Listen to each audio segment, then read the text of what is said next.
ऋषभ मुस्कुराते हुए बोला, मैं इतना कमीना नहीं हूँ मधु कि तुम्हारे इस राज का फायदा उठाकर तुम्हारी जिंदगी के साथ खेलूं। पर मैं भी क्या करूं मधु, मैंने समझाया था तुम्हें कि करण को दिल्ली का सच मत बताओ और सब कुछ भूलकर अपने पति के साथ हैप्पी मैरिड लाइफ जियो। पर नहीं, तुम्हें तो मुझे सजा दिलवाने की पड़ी हुई थी, तो अब मुझे भी तो खुद को बचाने के लिए कुछ करना होगा ना मधु, इसलिए मुझे कमीनेपन पर उतरना पड़ रहा है। अब इधर उधर की बातें बहुत हुई, अब मैं सीधे मुद्दे पर आता हूँ और तुम्हें बता ही देता हूँ कि मैं यहाँ तुम्हारे हनीमून पर आकर तुम्हें तुम्हारी जिंदगी का ये राज क्यों बता रहा हूँ। वो मधु के पास आया और घुटनों के बल बैठकर गुस्से में बोला, तुमने करण की बातों में आकर मेरा सामना करने की हिम्मत की, मुझ पर हाथ उठाया, तुमने मेरा हाथ भी जलाया और तुम्हारे उस पति ने भी अपनी भड़ास मुझ पर निकाली। घर वालों के होने का फायदा उठाकर उसने मेरा खून भी बहाया, तो इसकी सजा तो तुम दोनों को मिलकर रहेगी। अब तुम वही करोगी जो मैं तुम्हें करने को कहूंगा। मधु उसकी ओर देखने लगी तो ऋषभ मुस्कुराते हुए बोला, अब तुम्हें करण को हमेशा के लिए छोड़ना होगा और मुझसे शादी करनी होगी।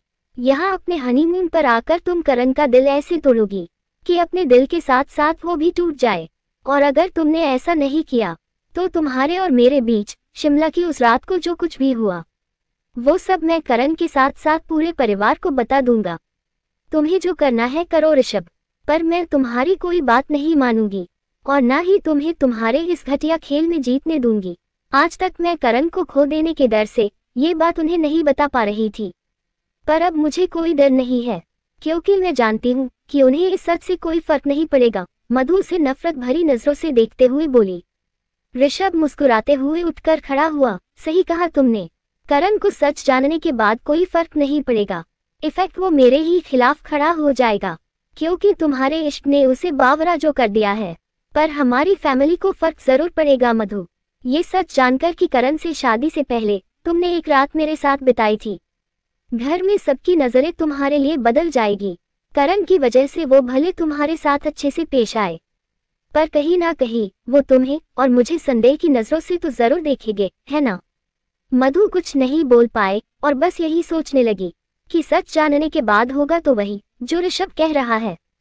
तभी वो फिर से बोला, पर मैं ऐसा नहीं करूंगा मधु, क्योंकि मुझे ये बात बहुत अच्छे से पता है कि अगर ये बात घर वालों को पता चली और घर के किसी एक सदस्य ने भी तुम पर उंगली उठाई तो करण खुराना मेंशन छोड़ने में एक पल की भी देर नहीं करेगा। लेकिन मैं सोच रहा हूँ कि क्यों ना शिमला में हुए उस खूबसूरत हादसे की एक पूरी स्टोरी बनाकर मीडिया में दे दूं। उसके इतना कहते ही मधु को घबराहट होने लगी और वो बिना पलके झपकाए उसे देखने लगी। ये तो मैं पहले से ही जानती थी ऋषभ कि तुम एक बहुत घटिया इंसान हो, पर तुम इतने गिरे हुए हो ये मुझे आज पता चला। अपने ही परिवार की इज्जत उछालना चाहते हो और वो भी एक लड़की के लिए।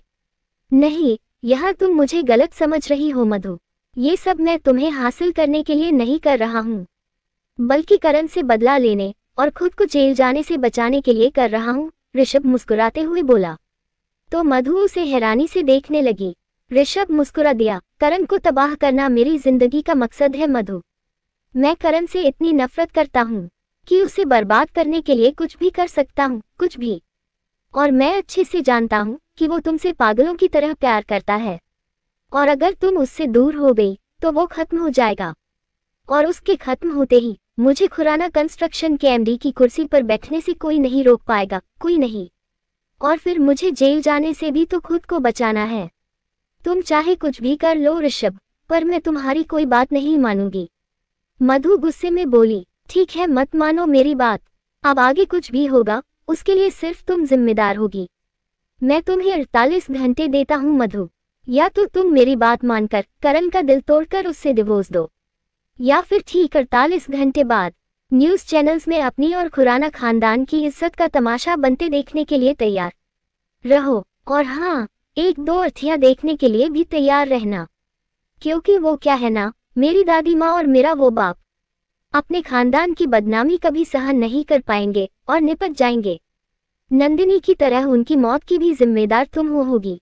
अब मुलाकात 48 घंटे के बाद ही होगी, चलता हूँ। इतना कहकर वो जाने लगा, पर फिर उसके कदम रुक गए और वो मधु की ओर देखकर बोला, और एक बात याद रखना मधु, अगर मैं खुद को बचाने के लिए नंदिनी की जान ले सकता हूँ तो तुम्हारे पति की भी ले सकता हूँ। उसकी धमकी सुनकर मधु की आंखें खुली की खुली रह गई। ऋषभ गुस्से में बोला, सिर्फ 48 घंटे है तुम्हारे पास, सिर्फ 48 घंटे। इतना कहकर वो वहां से चला गया। उसके जाते ही मधु की आंखों से आंसू बहने लगे। वो बुत बनकर वहीं बैठ गई। उसके दिल और दिमाग में ऋषभ की कई बातें गूंज रही थी।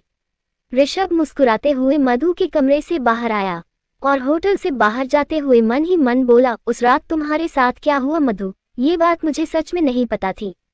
तुम्हारी सहेली की माँ से तो हमें बस ये पता चला था कि उस रात तुम तूफान में फंस गई थी और सारी रात नहीं लौटी थी। पर उस रात तुम्हारे साथ क्या हुआ ये मुझे तुम्हारी और मीरा की बातों से पता चला। पर फिर भी मैं इतने दिनों तक खामोश रहा क्योंकि एक सही मौके की तलाश थी मुझे, और आज मुझे किस्मत ने वो मौका दे दिया। इतना तो मैं तुम्हें जान ही चुका हूँ कि तुम खुराना खानदान की इज्जत दांव पर कभी नहीं लगाओगी और करण की जिंदगी कभी खतरे में नहीं डालोगी। प्यार जो करती हो उससे। इतना कहकर वो तेजी से वहां से चला गया। दूसरी ओर करण अपनी गाड़ी ड्राइव कर रहा था। तभी उसके फोन की बेल बज उठी। उसने तुरंत कॉल रिसीव की। हाँ पीयूष, मधु ठीक है ना? ऋषभ ने कुछ किया तो नहीं? पीयूष परेशान होकर बोला, सर हमारा सारा प्लान चौपट हो गया है। हमारे जितने भी आदमी मधु भाभी के कमरे के आसपास थे उनमें से एक भी अब वहां नहीं है और न ही उनमें से किसी का फोन काम कर रहा है। और तो और वहां आसपास के सीसीटीवी कैमरे भी पता नहीं कैसे बंद हो गए हैं। व्हाट? करण ने हैरानी से पूछा। तो पीयूष फिर से बोला, जी सर, पर मधु भाभी बिल्कुल ठीक है। ऋषभ सर होटल आए जरूर थे पर उन्होंने मधु भाभी से कोई बात की या नहीं ये पता नहीं चला। करण कुछ पल सोचकर बोला, वो मैं मधु से पता कर लूंगा। अगर ऋषभ ने उससे मिलकर उसे धमकाया होगा तो मधु खुद ही मुझे सब कुछ बता देगी। होटल के बाहर हमारे जिन आदमियों ने ऋषभ सर पर नजर रखी हुई थी सर, उन्होंने बताया है कि ऋषभ सर अभी थोड़ी देर पहले ही अपने चौप से वापस इंदौर चले गए हैं। मैंने हमारे कुछ आदमियों को ये पता करने के लिए कह दिया है कि ऋषभ सर के यहाँ आने का मकसद क्या था। पीयूष ने मधु के कमरे के बाहर टहलते हुए कहा। करण ने अपनी गाड़ी की स्पीड बढ़ाई। कुछ पता नहीं चलेगा पीयूष, क्योंकि ऋषभ हमारी सोच से भी कहीं ज्यादा चालाक है। उसे पता चल चुका है कि यहाँ मैंने उसे फंसाने का पूरा इंतजाम किया हुआ है, इसलिए वो यहाँ से जा चुका है। वो यहाँ सिर्फ मुझे ये बताने आया था कि मैं चाहे कुछ भी कर लूँ उससे नहीं जीत सकूंगा। तुम हमारे आदमियों का पता लगाओ कि वो ठीक है या नहीं, मैं बस आ ही रहा हूँ। जी सर, पर आप है कहाँ? मैं आपसे मिलने साइट पर आया हूँ, पर आप यहाँ कहीं नजर नहीं आ रहे हैं। पीयूष ने इधर उधर देखते हुए पूछा। वो साइट पर एक वर्कर को चोट लग गई थी, मैं उसे हॉस्पिटल लेकर गया था, बस 5 मिनट में होटल पहुँच रहा हूँ। Yes sir. करण ने कॉल कट कर दी और मन ही मन बोला, मैं ये कैसे भूल गया कि तू ऋषभ खुराना है। कमीनेपन में तुझसे कोई नहीं जीत सकता।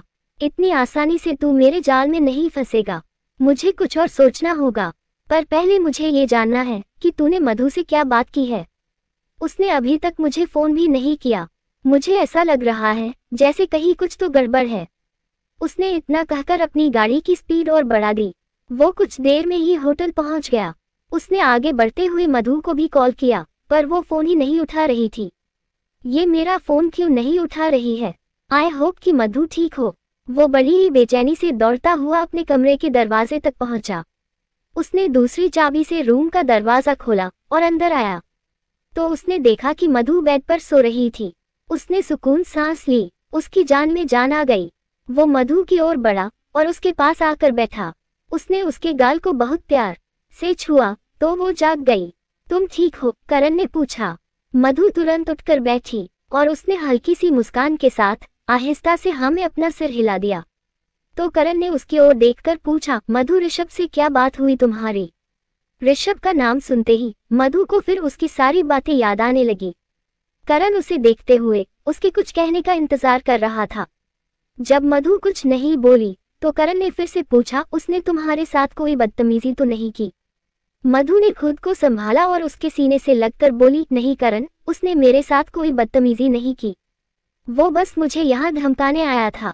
क्या कहा उसने? तभी करण ने पूछा। मधु ने अपनी आंखें बंद की और हिम्मत करके बोली, उसने मुझसे कहा कि अगर मैंने किसी को भी दिल्ली की उस रात का सच बताया तो वो आपको नुकसान पहुंचाएगा और मुझे हमेशा के लिए आपसे दूर कर देगा।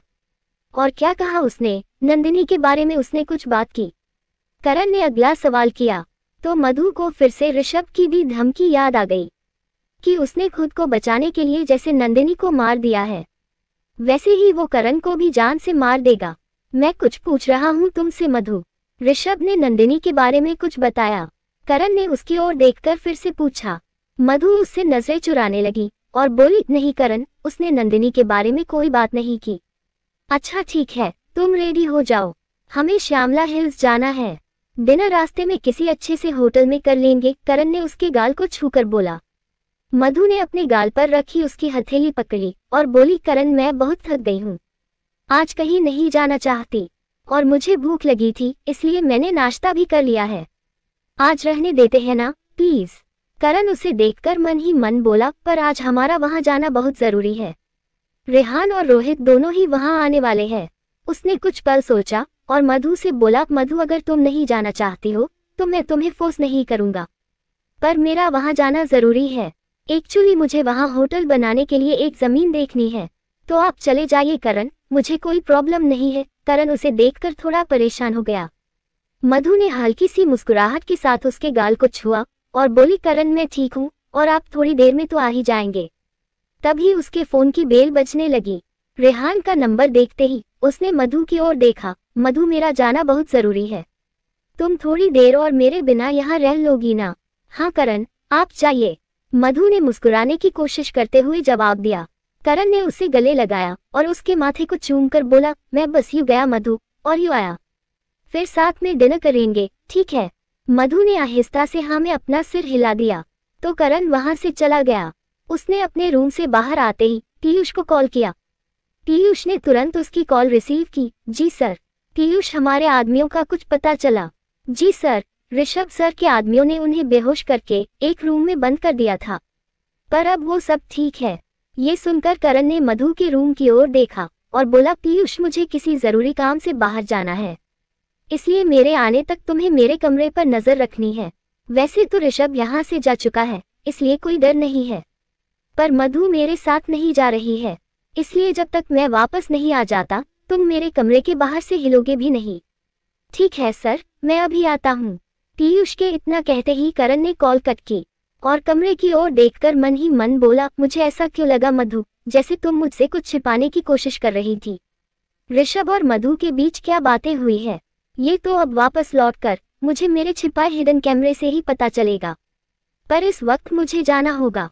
तभी पीयूष वहां अपने आदमियों के साथ आ गया। करण को देखते ही उनमें से एक आदमी बोला, आई एम सॉरी सर, हमें कुछ पता ही नहीं चला कि हम बेहोश कब और कैसे हो गए। जब आप गए उसके बाद हमने सिर्फ पानी पिया था, इसके अलावा हमने कुछ खाया पिया नहीं था। इट्स ओके, जो हुआ उसमें तुम सबकी गलती नहीं है। मैं ही भूल गया था कि ऋषभ जरूरत से ज्यादा शातिर है, अब मुझे उससे उसी की तरह बनकर निपटना होगा। फिलहाल तुम लोगों को पीयूष के साथ मेरे कमरे के बाहर रहकर नजर रखनी है, मैं वापस लौटकर तुम सबसे बात करता हूँ। करण बोला। सबने सिर हिला दिया तो वो तेजी से होटल के बाहर आया और अपनी गाड़ी में बैठकर वहां से चला गया। दूसरी ओर करण के जाते ही मधु रोने लगी। वो बेड से उठी और आईने की ओर बढ़ी। उसने ड्रेसिंग टेबल पर लगे आईने में खुद को देखा। उसके कानों में ऋषभ के शब्द गूंज रहे थे। उसने रोते हुए अपनी आंखें बंद की और अपने कानों पर हाथ रख लिया। उसे शिमला की वो रात याद आने लगी। उसने घबराकर तुरंत अपनी आंखें खोल ली। आंखें खोलते ही उसने खुद को फिर से आईने में देखा। उसे खुद से जैसे नफरत सी होने लगी। वो अपने हाथ पैर और चेहरा साफ करने लगी। फिर वो रोते हुए वॉशरूम में आई। उसने वॉशरूम का दरवाजा अंदर से बंद किया और शॉवर ऑन करके उसके नीचे खड़ी हो गई। वो रोते हुए अपने चेहरे, बदन और हाथों को साफ कर रही थी, जैसे उसके बदन में कीचड़ लग गया हो। वो जोर जोर से चीखते हुए शॉवर के नीचे बैठकर रोने लगी। इधर करण जैसे ही श्यामला हिल्स पहुंचा तो उसे रोहित नजर आया, जो अपनी गाड़ी से टिककर खड़ा उसी का इंतजार कर रहा था। करण उसे देखते ही गाड़ी से बाहर आया और उसे गले लगाकर बोला, आई एम सॉरी यार, जब से मेरी और मधु की शादी हुई है हमारी बात नहीं हुई। मैंने तुझे फोन किया था पर तू लंदन जा चुका था।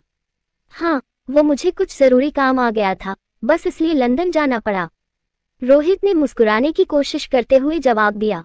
करण ने उसकी ओर देखा और बोला, मैं जानता हूँ रोहित कि तू मधु से प्यार करता था, पर रोहित वो मुझसे नहीं बल्कि तुझसे प्यार करती है, यही ना? रोहित ने उसकी बात काटते हुए पूछा। करण कुछ नहीं बोल पाया तो रोहित मुस्कुरा दिया। करण, मुझे रिद्धिमा और ऋषभ के बारे में दादी माँ ने सब कुछ बता दिया है। उनसे ही मुझे पता चला कि रिद्धिमा ने ऋषभ की बातों में आकर तेरे साथ कितना बड़ा धोखा किया। पर करण, कहते हैं ना कि जो होता है अच्छे के लिए होता है। मधु और तुम एक दूसरे से प्यार करते थे और महादेव ने तुम्हें और उसे हमेशा के लिए एक कर दिया। मैं तुम दोनों के लिए बहुत खुश हूँ करण। भगवान ने तुम्हें एक दूसरे के लिए बनाया था, ये सच भी मैंने एक्सेप्ट कर लिया है, इसलिए मुझे तुम दोनों से कोई शिकायत नहीं है। उसकी बातें सुनकर करण भी मुस्कुरा दिया। मेरी और मधु की शादी के बाद हमारे परिवारों के बीच कितना कुछ हो गया, यहाँ तक कि डैड और अंकल की बचपन की दोस्ती में भी दरार आ गई। पर मैं इस बात से बहुत खुश हूँ रोहित कि जो हुआ उसकी वजह से हमारी दोस्ती में दरार नहीं आई और आएगी भी नहीं। अब ये सब छोड़ और मुझे बता कि तुझे मुझसे ऐसा कौन सा काम था जो तूने मुझे इस तरह यहाँ बुलाया है। तुझे पता है, तेरी वजह से मैं क्लाइंट से बजट डिस्कस नहीं कर पाया। अब कल मुझे फिर से इस अधूरी मीटिंग को कंप्लीट करना पड़ेगा, रोहित बोला। करण कुछ कहने ही जा रहा था कि तभी उसकी नज़र रेहान पर पड़ी। उसे देखते ही करण ने आगे बढ़कर उसे गले लगाया। आई एम सॉरी यार, मुझे आने में थोड़ी देर हो गई, रेहान बोला। कोई बात नहीं, करण ने इतना कहकर रोहित की ओर देखा और फिर रोहित से बोला, रेहान ये रोहित है, मेरा दोस्त। हेलो रोहित, रेहान अपना हाथ बढ़ाकर बोला, पर फिर ये सोचने लगा कि उसने रोहित को कहीं तो देखा है। रोहित उससे हाथ मिलाकर बोला, हेलो। तो रेहान करण से बोला, करण मैं अपनी ड्यूटी छोड़कर आया हूँ, चल कर उस लड़की के बारे में पता कर लेते हैं। रोहित उन दोनों को हैरानी से देखने लगा तो करण उसकी ओर देखकर बोला, एक मिनट रेहान, शायद हमारा आधा काम यही हो सकता है। मतलब? रेहान ने हैरानी से पूछा तो करण मुस्कुराते हुए बोला, तूने शायद इसे पहचाना नहीं, मैंने सुबह ही तुझे इसकी तस्वीर सेंड की थी। ओह हाँ, तभी मैं सोच रहा था कि मैंने इन्हें कहीं तो देखा है, रेहान रोहित की ओर देखकर बोला। पर रोहित को कुछ समझ नहीं आ रहा था कि करण और रेहान किस बारे में बात कर रहे हैं। तभी करण ने उससे पूछा, रोहित तू पिछली बार मधु और मीरा के साथ आया था ना? हाँ, क्या हुआ? करण ने तुरंत रेहान की ओर देखा। दोनों के चेहरे देखकर रोहित को भी टेंशन होने लगी। उसने परेशान होकर पूछा, एवरीथिंग इज ऑल राइट? करण ने हिम्मत जुटाकर उससे पूछा, रोहित पिछली बार जब तू यहाँ आया था तो यहाँ एक तूफान आया था, क्या उस रात तूफान में मधु कहीं खो गई थी? रोहित उसे हैरानी से देखने लगा तो करण ने फिर से पूछा, क्या वो रात भर के लिए मिसिंग थी? उसके सवाल सुनकर रोहित को बहुत गुस्सा आया। ओह, तो तू भी शादी के बाद टिपिकल इंडियन हस्बैंड बन गया है, जो अपनी पत्नी के बीते हुए कल में झांककर उस पर शक कर रहा है। रेहान ये सुनकर कुछ कहने ही जा रहा था कि तभी करण ने उसे चुप रहने का इशारा किया। रोहित गुस्से में उस पर भड़का, मुझे नहीं पता था करण कि तेरी सोच इतनी घटिया निकलेगी। तू मुझे गलत समझ रहा है रोहित, करण उसके कंधे पर हाथ रखकर बोला। पर रोहित ने गुस्से में उसका हाथ झटक दिया। मधु बहुत अच्छी लड़की है करण, उससे बेस्ट लाइफ पार्टनर तुझे मिल ही नहीं सकता था, इसलिए ऐसी हरकतें करके अपने रिश्ते को शर्मिंदा मत कर। तभी रेहान बीच में बोला, रोहित बिना पूरी बात जाने तुम्हें करण से ऐसे बात नहीं करनी चाहिए। उस रात ऐसा कुछ हुआ था जिसकी वजह से करण चैन से सो भी नहीं पाया है, इसलिए उस पर उंगली उठाने से बेहतर होगा कि तुम उसकी मदद करो और सच सच बताओ कि क्या उस रात मधु भाभी रात भर के लिए मिसिंग थी या नहीं? रोहित गुस्से की वजह से कुछ नहीं बोला। करण ने फिर से उसके कंधे पर हाथ रखा। रोहित, उस रात जब मैं जंगल में जंगली जानवरों की तस्वीरें ले रहा था तो तूफान की वजह से मुझे एक चट्टान के नीचे रुकना पड़ा, पर तभी मुझे किसी के पानी में गिरने की आवाज आई। मैंने अपने फोन की टॉर्च की रोशनी में देखा तो पानी में एक लड़की गिरी हुई थी। मैंने अपना फोन वहीं रखा और उस लड़की को पानी से बाहर लेकर आया, पर मैं उसका चेहरा नहीं देख सका क्योंकि फोन बंद हो चुका था। उस लड़की की हालत बहुत खराब थी, इसलिए मैं रात के अंधेरे में उसे अपनी बाहों में उठाए सेफ जगह तलाशने लगा। 1 घंटे तक उसे ऐसे ही जंगल में लिए घूमने के बाद मुझे अंधेरे में एक कॉटेज नजर आया और मैं उस लड़की को उस कॉटेज में ले गया। उस लड़की की हालत बहुत खराब थी, वो ठंड से बहुत बुरी तरह कांप रही थी। उसके कपड़े भी गीले थे, पर वहां उसके कपड़े चेंज करने के लिए कुछ नहीं था। और न ही आग जलाने के लिए लकड़ियां थी जिससे मैं उसे ठंड से बचा सकता। उस लड़की की हालत बहुत बिगड़ती जा रही थी, इसलिए मेरे पास उसे बचाने का सिर्फ एक ही रास्ता था कि मैं उसे अपने शरीर की गर्मी देकर बचाऊं। ये सुनकर रोहित उसे आंखें फाड़े देखने लगा, तो करण कुछ कदम चलकर बोला, मैंने उसे बचाने के लिए वही किया, पर सुबह मैं उससे माफी मांग पाता, उसके पहले ही वो उठकर वहां से चली गई। मैं उसका चेहरा तक नहीं देख पाया।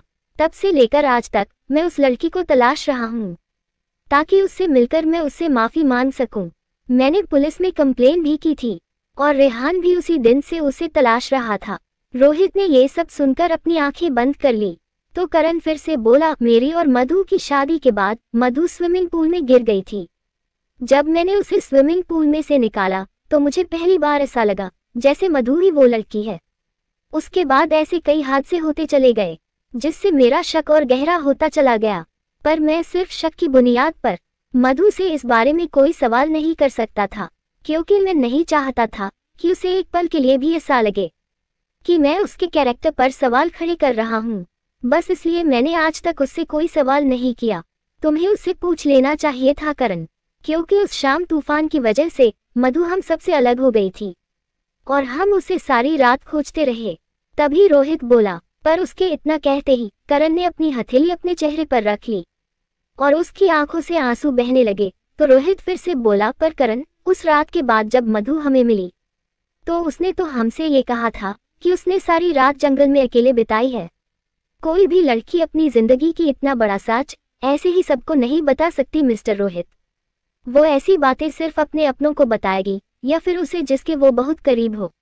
रेहान बोला, और मधु के सबसे करीब मीरा है। आई एम श्योर कि मीरा को सब कुछ पता होगा।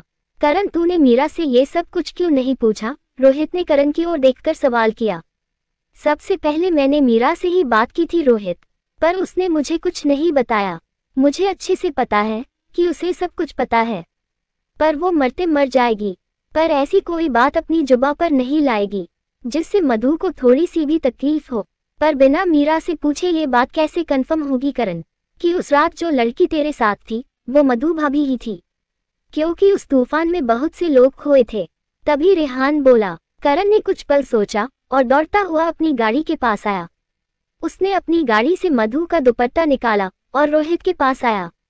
रोहित, ये दुपट्टा उसी लड़की का है जो उस रात मेरे साथ थी। करण रोहित को दुपट्टा दिखाकर बोला। दुपट्टा देखते ही रोहित को याद आया कि उस रोज मधु ने यही दुपट्टा डाला हुआ था और अगले दिन जब वो मिली थी तब उसके पास दुपट्टा नहीं था, इसलिए उसने ही मधु को अपनी जैकेट दी थी। रोहित करण की ओर देखकर बोला, करण, ये दुपट्टा ये तो मधु का ही है। करण खुद को संभाल नहीं पाया और लड़खड़ाने लगा। रेहान ने उसे संभाला तो करण ने मुस्कुराते हुए उसे देखा। उसकी खुशी का जैसे ठिकाना ही नहीं था। उसने रोहित के हाथों से तुरंत मधु का दुपट्टा लिया और उसे चूमते हुए बोला, समझ नहीं आता महादेव कि जब आपने हमें एक दूसरे के लिए ही बनाया था तो ये खेल क्यों खेला हमारे साथ? हम दोनों ही इस गिल्ट में जी रहे थे कि हमसे इतनी बड़ी गलती हो गई थी, पर आज पता चला कि ये सारा खेल तो आपने रचा था। बहुत बुरे हैं आप महादेव, बहुत बुरे। इतना कहकर वो दौड़ता हुआ अपनी गाड़ी की ओर बढ़ा। रोहित भी उसके पीछे जाने लगा, पर रेहान ने उसका हाथ पकड़ लिया। रुको रोहित, जाने दो उसे खुद मधु भाभी को भी ये सच बताने दो कि उनके साथ उस रात वो ही था, क्योंकि शायद करण की तरह मधु भाभी ने भी उसे उस रात नहीं देखा। रोहित हैरान परेशान सा करण को जाते देख रहा था, पर करण अपनी गाड़ी में बैठकर वहां से चला गया। लेखिका कविता वर्मा। अगर आपको मेरी लिखी कहानियां पसंद आ रही है और आप इस कहानी को आगे भी पढ़ना और सुनना चाहते हैं तो मेरे चैनल को लाइक करें, शेयर करें और आज ही सब्सक्राइब भी करें। Thank you for watching this video.